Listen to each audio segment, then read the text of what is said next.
Hi అండి, అందరికీ నమస్కారం. Welcome back to my channel yours lucky vlogs. కొత్తగా ఎవరైనా మన ఛానల్ చూస్తూ ఉంటే ప్లీజ్ అండి సబ్స్క్రైబ్ చేసుకోండి. ఆల్రెడీ సబ్స్క్రైబ్ చేసుకున్న వాళ్ళకి చాలా చాలా థ్యాంక్స్ అండి. మరో చిన్న రిక్వెస్ట్ ఏంటంటే వీడియోలోకి వెళ్ళే ముందు ఒక చిన్న లైక్ చేయండి ఫ్రెండ్స్. మీరు లైక్ చేయడం వల్ల నా వీడియో మరికొంతమందికి షేర్ అవుతుంది. మీరు నాకు చాలా హెల్ప్ చేసిన వాళ్ళు అవుతారండి. వ్యూస్ అయితే చాలా వరకు తగ్గిపోతున్నాయి. ఇంకా కొంచెం సపోర్ట్ చేయండి ఫ్రెండ్స్, ఇది నా రిక్వెస్ట్ అనుకోండి. ఇది వచ్చేసి మండే రోజు వ్లాగ్ అండి. మార్నింగ్ అయితే టీ పెడుతున్నాను అనమాట. నాకు మా వారి కోసమని టీ పెట్టేస్తున్నాను. వర్షాలు పడుతున్నాయి కదా, కొంచెం గొంతు నసగా ఉందనమాట. అందుకని కాఫీ బదులుగా కొద్దిగా అల్లం వేసేసుకొని టీ పెట్టేస్తున్నాను. ఒక్కోసారి డికాషన్లోనే అల్లం వేసేసి తర్వాత పాలేసి మరిగిస్తుంటే పాలు అనేది విరిగిపోతుందండి, టీ విరిగిపోతుంది అనమాట. అది అల్లం ప్రాబ్లమో లేకపోతే పాల ప్రాబ్లమో అర్థం కావట్లేదు. మేము వాడేదైతే ప్యూర్ గేదె పాలండి. ఇందులో కలిపిన వాటర్ కలుపుతారు కానీ మరేం కలపరు అనమాట. వాటర్ మాత్రం కంపల్సరీ కలుపుతారు. ఇంకా విరిగిపోతున్నాయి. అందుకని నేను కొంచెం మరిగిన తర్వాత ఒక 2-3 మినిట్స్లో ఇంకా టీ దించేస్తామనగా అప్పుడైతే అల్లం వేసేస్తున్నాను అనమాట. ఇలా అల్లం వేసుకొని టీ తాగితే కొంచెం ఆ గొంతు నస ఏమన్నా ఉన్నా కూడా పోతుందనమాట. పెద్దగా ఏం జలుబు చేయలేదు, జస్ట్ కొంచెం లైట్గా అట్లా అనిపించింది. సరే ఎందుకైనా మంచిదిలే అని చెప్పి కొంచెం అల్లం ఎక్కువగా వేసుకొని టీ అయితే తాగేశాను. ఇంకా ఇక్కడైతే మార్నింగ్ అయితే ఇంకా పిల్లలకి టిఫిన్ అని లంచ్ బాక్స్ ప్రిపేర్ చేసుకోవాలి కదండి. అందుకని ఇంక ఇక్కడ టిఫిన్ అయితే ఫస్ట్ ప్రిపేర్ చేసేస్తున్నాను. నాకు, మా బాబుకి, మా పాపకి ఎంతో ఫేవరెట్ అనమాట ఇంకా ఈ చట్నీ. ఏమంటారు, బొంబాయి చట్నీ. చాలా అంటే చాలా ఫేవరెట్ అండి. ఈ చట్నీ ఒకసారి చేశానంటే రెండు పూటలకి సరిపోయేంత చేసుకుంటానమాట. అంత ఇష్టం. ఈరోజు చేసుకుంటే రేపటికి కూడా చపాతీకి కానీ దోశకి కానీ ఇడ్లీకైనా సరే తినేస్తాను. అంత ఇష్టం నాకు. మా పిల్లలు కూడా అంతేనండి. ఈ చట్నీ ఉన్న రోజైతే ఈ స్నాక్స్గా కూడా దోశ ఇడ్లీయో వేసి పెట్టేసేయమని చెప్తారు. అంత బాగుంటుంది వాళ్ళకి. నాకు కూడా ఇష్టం అనమాట. కాకపోతే ఓన్లీ శనగపిండితో కాకుండా ఇలా కొంచెం వెజిటబుల్స్ వేసి చేసుకున్నామంటే వాళ్ళకి ఇష్టమైన ఫుడ్లో ఇట్లా వాళ్ళు తినని వెజిటేబుల్స్ యాడ్ చేసి పెట్టామంటే తినేస్తారనమాట వాళ్ళు. అలా అయినా సరే కనీసం వాళ్ళకి పెట్టినట్టుగా ఉంటుంది కదా, అందుకని ఇలా వెజిటేబుల్స్ యాడ్ చేస్తాను. ఉంటే బీన్స్ కూడా వేసుకోవచ్చండి. నా దగ్గర బీన్స్ లేదనమాట. అందుకని చెప్పి ఓన్లీ క్యారెట్, పచ్చిమిర్చి, ఆనియన్ వేసేసాను. ఆనియన్ కొంచెంగా వేసుకున్నా కూడా సరిపోతుంది. పూరికి అయితే ఆనియన్స్ ఎక్కువగా వేయాలి, కానీ ఈ మధ్య నేను పూరికి కూడా ఇదే ప్రాసెస్లో చేస్తున్నానండి. ఓన్లీ ఆనియన్ ఒక్కటే కాకుండా కొంచెం ఇట్లా వెజిటేబుల్స్ వేస్ట్ చేస్తే కూడా బాగుంటుంది. క్యారెట్ అయినా వేస్తాను, లేదంటే ఆలు అయినా వేస్తాను. ఇట్లా కొంచెం పోపు వేగిన తర్వాత వాటర్ వేసేసి అందులోనే కలిపి పెట్టుకున్న శనగపిండి వాటర్ కూడా వేసేసి కలుపుతూ ఉన్నామంటే ఇదిగోండి ఇలా ఉడికిపోతుంది. అయినా కూడా పూరి చట్నీ బాంబే చట్నీ అంటే తెలియదు ఎవరికిలేండి, అందరికీ తెలుసు. చాలా సింపుల్గా చేసుకోవచ్చు కదా. కాకపోతే ఇట్లా వెజిటేబుల్స్ వేసి చేస్తే బాగుంటుంది అని చెప్పడానికి మాత్రమే ఈ రెసిపీ అనేది ఇందులో యాడ్ చేశాను. ఇంకా అయితే సోమవారం రోజు మేమైతే రాగి దోశ అండి, ఆ రోజే లాస్ట్. ఇంకా రాగి దోశతోటి అయితే పెట్టేశాను పిల్లలకి. కొంచెం లావుగా వేసాను అనమాట. వీళ్ళు ఏంటంటే స్కూల్కి వెళ్ళేటప్పుడు ఒక్క దోశ తింటున్నారండి. చిన్నగా వేసినా పెద్దగా వేసినా ఒక్కోసారి పెద్దది వేస్తే మిగిలిచ్చేస్తున్నారులేండి. ఒకటే కదా తిను అని చెప్పడానికైనా ఉంటుందని కొంచెం మందంగా వేశాను. ఇంకా వాళ్ళు తింటూ ఉన్నారు. ఆల్రెడీ రైస్ అయితే వండేసాను, కర్రీ ఏం చేయలేదు. వీళ్ళ కోసం నేను టమాటా రైస్ చేస్తున్నానండి. దీనికోసం అయితే కొంచెం ఆయిల్ వేసుకొని కొద్దిగా నెయ్యి కూడా వేసేసుకున్నాను. పూర్తిగా ఆయిల్తో చేసుకోవచ్చు, పూర్తిగా నెయ్యితో కూడా చేసుకోవచ్చులేండి. ఆయిల్ వేడైన తర్వాత పోపు దినుసులు, చెక్క, లవంగా వేసేసి అవి కాస్త చిట్టుపట్లాడిన తర్వాత పచ్చిమిర్చి, ఆనియన్స్, బిర్యానీ ఆకు, కొద్దిగా సాల్ట్ వేసేసుకొని ఆనియన్స్ కొంచెం మెత్తబడేంత వరకు వేయించుకోవాలి. ఈ జీడిపప్పు వేసుకున్నానండి నేనైతే. జీడిపప్పు వేసుకుంటే వేసుకోండి, లేకపోతే లేదు. అదైతే పూర్తిగా ఆప్షనల్ అనమాట. జీడిపప్పు, కరివేపాకు వేసుకొని జీడిపప్పు కొంచెం వేగిన తర్వాత కొద్దిగా అల్లం వెల్లుల్లి పేస్ట్ వేసుకోండి. మీకు అల్లం వెల్లుల్లి పేస్ట్ వేసుకుంటే మసాలా ఫ్లేవర్ అనేది తగిలిందంటే మనకు టేస్ట్ బాగుంటుంది అనమాట. అల్లం వెల్లుల్లి పేస్టు పచ్చివాసన పోయేంత వరకు వేగిన తర్వాత ఒక 2 టమాటాలను మిక్సీ వేసి పెట్టేసుకున్నాను. పచ్చివి టమాటాలేనండి, ఉడకబెట్టినవైతే ఏం కాదు. మిక్సీ వేసుకొని ఈ పోపులో వేసేసుకొని వీడియోలో చూపిస్తున్నట్టుగా ఆయిల్ అంతా సైడ్కి వచ్చేంత వరకు ఫ్రై చేసుకోవాలి. వాటర్ అంతా ఎగిరిపోయి ఇలా దగ్గరకు వచ్చేంత వరకు ఫ్రై చేసుకోవాలి. ఇలా ఫ్రై అయిన ఈ టమాటో గుజ్జులో ఉప్పు ఆల్రెడీ వేసేసుకున్నాం కదా, ఒకసారి రైస్ వేసిన తర్వాత ఉప్పు వేసుకోవచ్చు. ఇందులో మాత్రం నేను పసుపు, ధనియాల పొడి, కారం ఈ 3 వేసేసానండి. పచ్చిమిర్చి కొంచెం వేసుకున్నాను కదా, కొంచెం కారం అనేది చూసుకొని వేసుకోండి. వేసి ఆ మసాలా కూడా కొంచెం పచ్చివాసన పోయేంత వరకు ఒకసారి కలిపేసి ముందుగా ఉడికించి పెట్టుకున్న రైస్కి తగ్గట్టుగా సాల్ట్ కూడా వేసేసుకొని ఈ విధంగా కలిపేసుకోవాలి. ఈ మసాలా మొత్తం రైస్ పట్టేలాగా కలిపేసుకుంటే టమాటా రైస్ రెడీ అయిపోతుంది. ఇందులోనే సన్నగా తరిగి పెట్టుకున్న కొంచెం కొత్తిమీర కూడా వేసేసుకున్నాను. మీకు ఇష్టమైతే పుదీనా కూడా వేసేసుకోవచ్చు. కరివేపాకు కూడా సన్నగా తరిగి వేసేసుకున్నామంటే పిల్లలు ఇంకా తీసేయకుండా తినేస్తారనమాట. ఇంకా పిల్లలకి బాక్స్ పెట్టేటప్పుడు మాత్రం ఇందులో ఉన్న బిర్యానీ ఆకు, చెక్క, లవంగా లాంటివి మాత్రం తీసేసి తర్వాత బాక్స్ పెడతానండి. వాళ్ళకి పంటి కిందకి వచ్చిందంటే అంత ఇష్టంగా తిన్నారు కదా, అందుకని. టమాటో వేసాం కాబట్టి పులుపు సరిపోతుంది. ఎక్స్ట్రా పులుపు ఏమీ అవసరం లేదు. మీకు అవసరం అనిపిస్తే కొంచెం నిమ్మరసం యాడ్ చేసుకుంటే సరిపోతుంది. చూసారు కదా, జీడిపప్పు అవన్నీ కనిపిస్తూ ఉంటే పిల్లలు చూడ్డానికి బాగుంటుంది కాబట్టి టెంప్టింగ్గా ఉంటుంది, తినేస్తారు. వీళ్ళకైతే బాక్స్ పెట్టి పంపించేశానండి. వీళ్ళు తింటున్నప్పుడే నేను వాషింగ్ మిషన్లో అయితే బట్టలు వేసేసాను. అంటే నైటే వేసి పెట్టాను, ఇక మార్నింగ్ ఆన్ చేసి పెట్టాను అనమాట. ఇంక వీళ్ళు వెళ్ళిన తర్వాత ఆరబెట్టచ్చులే అని చెప్పేసి. మా వారైతే పిల్లల్ని తీసుకొని వదిలిపెట్టడానికి వెళ్ళారండి. వెళ్ళిన తర్వాత ఇంక నేనైతే ఇదిగోండి బట్టలన్నీ ఆరబెట్టేస్తున్నాను. బట్టలు వర్షానికి ఉతికేయేమో ఉతకాల్సి వస్తుంది కానీ ఆరేవి మాత్రం అస్సలు ఆరట్లేదు. సరే ఎండొచ్చిన రోజు వేసుకుందాంలే అంటే పిల్లలకి యూనిఫామ్స్ అట్లా ప్రాబ్లం అయిపోతుంది కదా, ఏ రోజుకి ఆ రోజు బట్టలు అయితే వేసేయాల్సిందే. నిజంగా అండి ఇప్పుడు మిషన్ ఉంది, మిషన్ ఎన్ని ట్రిప్పులైనా అట్లా వేసేస్తే ఇట్లా అయిపోతున్నాయి. ఒకప్పుడైతే నాకు ఒక 2 years బ్యాక్ నేనే హ్యాండ్ వాష్ చేసుకునేదాన్ని బట్టలు. ఎన్ని బట్టలైనా సరే డైలీ హ్యాండ్ వాష్ చేసుకునేదాన్ని. సడన్గా నాకు బ్యాక్ పెయిన్ వచ్చింది 1 month. అసలు 1 month అస్సలు తగ్గలేదనమాట. ఇంకా అది చూడలేక మా వారైతే వాషింగ్ మిషన్ తెచ్చారు. అప్పటి వరకు నా ఫ్రెండ్స్ కూడా మిషన్ తెచ్చుకోవచ్చు కదా అంటే నేనైతే అస్సలు నా చాతనైనాళ్ళు ఉతుక్కుంటాను, నేనైతే మిషన్ తెచ్చుకోను అని చెప్పేదాన్ని. ఇంకా బ్యాక్ పెయిన్ రావడం అస్సలు అంటే ఇంట్లో పని కూడా చేసుకోలేకపోయాను అనమాట. సడన్గా ఎందుకు వచ్చిందో తెలియదండి, అంత ఎక్కువ నొప్పి వచ్చేసింది. అది కూడా 1 month ఉండింది, తగ్గిపోయింది తర్వాత ఇంకా లేదనమాట. వాషింగ్ మిషన్ తెచ్చిన తర్వాత కూడా 1 week అట్లా ఉండింది అంతే, ఇంక తగ్గిపోయింది. ఎప్పుడైనా ఒకసారి అట్లా వస్తుంది పోతుంది కానీ అంత సివియర్గా అయితే ఎప్పుడూ రాలేదు.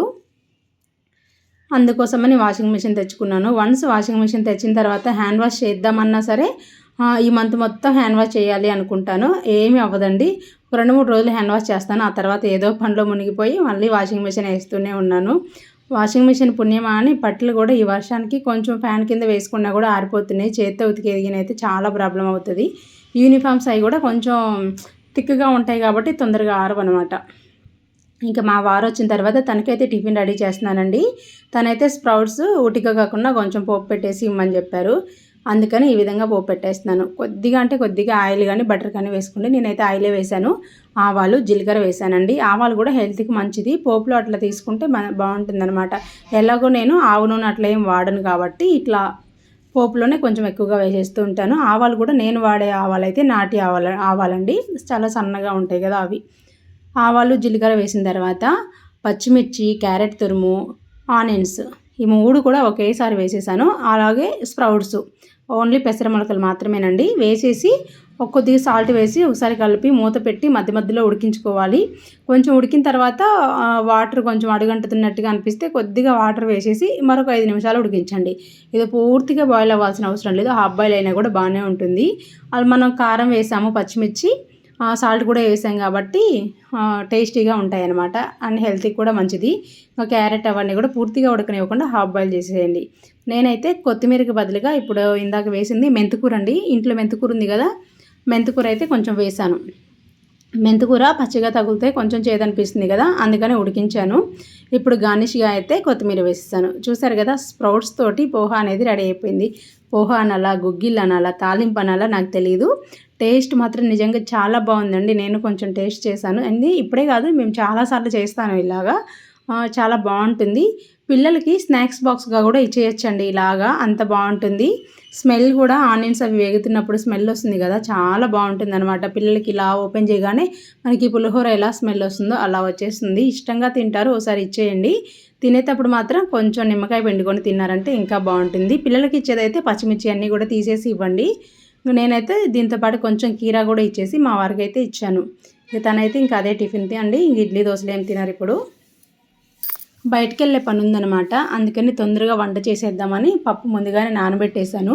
కందిపప్పును ఒక 10 నిమిషాలు 15 నిమిషాలు అట్లా నానబెట్టేసి అందులోనే పచ్చిమిర్చి, కొంచెం ఆనియన్, టమాటో, పసుపు, కొద్దిగా ఆయిల్ వేసానండి. ఆయిల్ వేసేసి కట్ చేసి పెట్టుకున్న మెంతికూర మెంతికూర పప్పు చేద్దామని మెంతికూర అయితే వేసేసాను. ఆయిల్ వేయడం వల్ల ఎప్పుడైనా సరే పొంగకుండా ఉంటుందండి. ఈ ఒక్క టిప్ అయితే యూజ్ చేయండి. అంటే మీరు ఒకసారి ఎక్స్పీరియన్స్ చేయండి. ఎప్పుడైనా సరే ఆయిల్ వేశారంటే పప్పులో ఇలా ఉడికేటప్పుడు అస్సలు పొంగదనమాట. ఒక్కోసారి వాటర్ ఎక్కువైతే పొంగుతూ ఉంటుంది కదా. నేనైతే ఎప్పుడు సరే ఇలా కొంచెం ఒక స్పూన్ ఆయిల్ వేస్తాను. ఆయిల్ వేయడం వల్ల ఏంటంటే పొంగకుండా ఉంటుంది, ప్లస్ తొందరగా కూడా ఉడుకుతుంది. చాలా అంటే చాలా మెత్తగా ఉడుకుతుంది. ఇదిగోండి ఇప్పుడు చూడండి ఎంత మెత్తగా ఉడికిపోయింది కదా. అంటే తొందరగా మ్యాష్ అయిపోతుంది అనమాట. ఒక 3 విజిల్స్కే చూసారు కదా ఇంత మెత్తగా ఉడికిపోయింది. పప్పు అయితే రామేసాను, కొద్దిగా సాల్ట్ వేసేసి ఇంకా సింపుల్గా ఎండుమిర్చి, వెల్లుల్లి, కరివేపాకు, పోపు దినుసులు వేసేసి కొద్దిగా ఇంగు కూడా వేసానండి. వేసి పోపు పెట్టేశాను. ఇంకా మధ్యాహ్నానికైతే ఈ పప్పు ఒక్కటేనమాట. మా వారైతే ఈరోజు ఇంటి దగ్గరే ఉన్నారండి. ఇంకా అందుకని చెప్పేసి పప్పు చేసేసి మామిడికాయ పచ్చడి వేసుకొని తింటున్నాం ఇద్దరం అయితే. ఇంకా నెయ్యి పూసగా నెయ్యి అని చెప్పేసి ఏదో సాంగ్ వస్తుంది చూడండి, దుర్గా నెయ్యి సంథింగ్ ఏదో అట్లా ఉందన్నమాట. నా నెయ్యి కూడా పూసగా చాలా బాగుంటుంది. హోమ్మేడ్ నెయ్యి కదండి, బాగానే ఉంటుందిలేండి. నేనైతే నెయ్యి కొనడం చాలా తక్కువ అండి, బయట అంతగా నెయ్యి కొనలేదు. నెయ్యి అనేసరికి నాకు స్టోరీ గుర్తొచ్చింది, నెక్స్ట్ వీడియోలో చెప్తాను. ఇంకా ఇక్కడైతే నేనైతే అన్నం తింటున్నాను. నాకెందుకో మెంతికూర పప్పు కొంచెం పులుపు తగ్గింది అనిపించింది. మా వారిని అడుగుతుంటే లేదు నాకైతే బాగానే ఉంది అని చెప్తున్నాడు. పులుపు అయితే నాకైతే కొంచెం తక్కువ అనిపించింది అనమాట. అంటే మనం పెట్టిన ఆకుకూరలో పులుపు ఏమీ ఉండదు కదండి, మనం వేయాల్సిన పులుపు అంతా కూడా చింతపండే వేయాల్సింది. చింతపండు కొంచెం తగ్గినట్టు అనిపించింది నాకు. పప్పు అయితే టేస్ట్ బాగుంది కానీ పులుసు ఇంకొంచెం ఉండాలన్నమాట కదండి. ఇంకా మేమైతే అన్నం తినేసి బయటికి అయితే వెళ్ళాలన్నమాట. అందుకే కొంచెం తొందరగానే అన్నం తినేస్తున్నాము. బయటికి వెళ్ళేసి పిల్లలకి యూనిఫామ్స్ అంటున్నాడు, స్నాక్స్ బాక్సులు పెట్టాలంటే పెద్ద ప్రాబ్లం అయిపోతుందండి. ఏమన్నా పెడితేనేమో తినట్లేరు. ఇంకా సరే ఫ్రూట్స్ అట్లా డైలీ పెట్టాలంటే ఇంట్లో అయిపోతున్నాయి అనమాట. అందుకే కొంచెం ఫ్రూట్స్ ఏమైనా తెచ్చుకుందాము, వెజిటేబుల్స్ కూడా తెచ్చుకుందామని వెళ్ళాను. మధ్యాహ్నం అయితే బయటికి వెళ్ళేసి కొన్ని తీసుకొచ్చుకున్నాను. జెస్సీ వాళ్ళు నిన్న ఇది అడిగారు, లేస్ ప్యాకెట్ అడిగితే ఇంకా వాళ్ళు దొరకలేదంట పక్కన షాప్లో. ఈరోజు బయటకు వెళ్తే తీసుకొచ్చాను. ఒకటి కర్రీకి, ఒకటి వచ్చేసి మా వారికి జ్యూస్ కోసం అని చెప్పి 2 సొరకాయలు తీసుకొచ్చాను లేతవి. సొరకాయలు అయితే 30 రూపాయలు కాస్ట్ ఉన్నాయి. కీరా దోసకాయలు తీసుకొచ్చానండి, కీరా అలాగే ముల్లంగి తీసుకొచ్చాను అనమాట. క్యారెట్ అయితే 100 రూపీస్ 120 రూపీస్ ఉంది క్వాలిటీని బట్టి. ఇంకా టమాటో వచ్చేసి నువ్వు సౌండ్ చేస్తే నేనేం చెప్పాలా, టమాటో కొంచెం కాస్ట్ తగ్గిందిలే అని హ్యాపీగా ఫీల్ అయ్యానండి. నేనైతే 50 రూపాయలు వచ్చేసింది కాస్ట్ అయితే. ఈరోజు వెళ్తే 80 రూపాయలు కేజీ టమాటో అంట.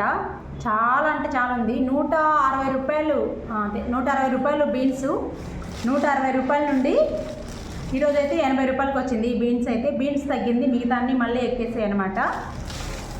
ఇంకా వెజిటేబుల్స్, ఫ్రూట్స్ అయితే ఎంత కాస్ట్ ఉన్నాయంటే అంత కాస్ట్ ఉన్నాయండి. అసలు టూ మచ్ కాస్ట్ ఉన్నాయి అనమాట.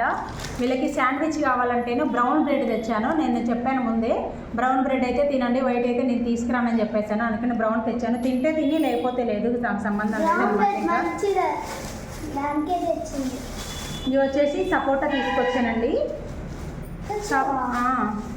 సపోటా, దానిమ్మ తీసుకొచ్చాను. ఇంకేం తీసుకురాలేదు ఫ్రూట్స్ కూడాను. చాలా అంటే చాలా కాస్ట్ ఉన్నాయి. సరే ఇవి అయిపోయిన తర్వాత మళ్ళీ తెచ్చుకుందాంలే అని చెప్పేసి ఇంతవరకు తీసుకొచ్చాను. ఒక గోంగూర తెచ్చాను, ఉదయం తెచ్చినప్పటి నుంచి బయటే ఉంది. ఇదైతే కొంచెం ఏమంటారు, ఆకులు కూడా వాడుకొని వచ్చినాయి అనమాట. ఉదయం నుంచి బయటే ఉంది. ఈరోజు నైట్కి ఎట్టో దిక్కైతే దీన్ని వలస పక్కన పెట్టేసుకోవాలన్నమాట. కాకపోతే ఇంకా పిల్లలకి హోంవర్క్ ఉంది, ఇప్పుడు వాళ్ళకి కొంచెం పాలుగా చేసి హోంవర్క్ అయితే చేసుకోవాలి. కీరా, ముల్లంగి చాలా ఫ్రెష్గా ఉంది. కానీ ఒకటి మర్చిపోయావు, 5 స్టార్ ఇచ్చారు కదా, మర్చిపోయావు. ఇవన్నీ కొన్నందుకు కొత్తిమీర ఫ్రీ. మీ సైడు వెజిటేబుల్స్ కాస్ట్ ఎలా ఉందో కామెంట్ చేయండి. ఇదండి వీడియో. మీకు నచ్చినట్లయితే ప్లీజ్ లైక్ చేయండి, షేర్ చేయండి, సబ్స్క్రైబ్ చేసుకోండి ఫ్రెండ్స్. ఇప్పటివరకు వీడియో ఎవరైనా లైక్ చెప్తే చిన్న లైక్ చేయండి అబ్బా. లైక్ చేస్తేనే కదా నాకు కొంచెం వ్యూస్ వస్తాయి ప్లీజ్.